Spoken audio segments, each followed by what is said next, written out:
Tomato sauce দিয়ে marinate করে নিয়েছি। এখন আমি যা করব, চুলায় ফ্রাই প্যান বসিয়ে দিয়েছি, তো ফ্রাই প্যানটা গরম করে নেব পারফেক্টলি।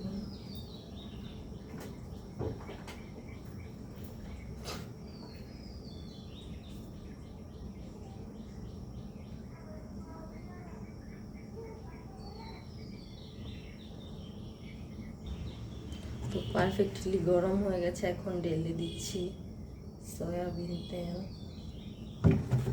তো দেখুন তেলটা আমি না ক্যাপটা খুলে ঢেলে দিচ্ছি, তো তেল কিভাবে বের হবে। তেল দিয়ে দিলাম।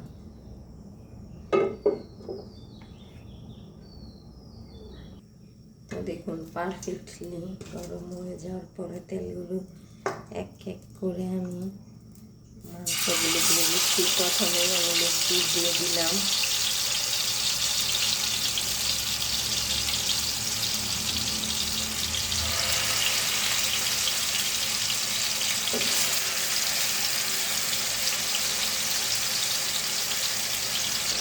তো দেখুন এক এক করে আমি 5 পিস দিয়ে দিলাম, বাকি রইল 2 পিস।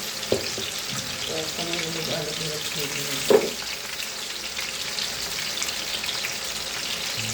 দেখুন গাইস, তো এই যে আমার মাংসটা কিন্তু একটু পোড়া লাগতেছে।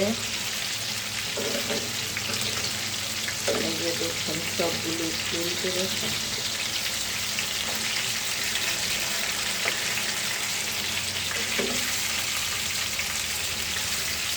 এখন একটু উল্টে দিব, নয়তো বেশি পোড়া লেগে যাবে একদিকে।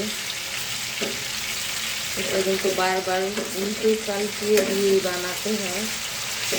আমি কিন্তু মাংসগুলো কুচকুচ করে একটু দাগ করে দিয়েছি, যেন ভিতরে মশলা ঢুকে আর ভালোভাবে ভাজা হয়।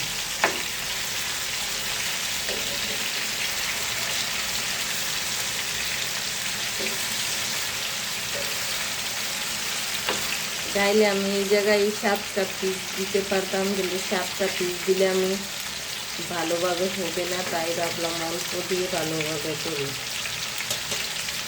তো এক পিঠ উল্টে যখন ও পিঠ দিয়েছি, দেখি পিঠটা ভাজা হলে আবার এই পিঠ করে উল্টে দিব।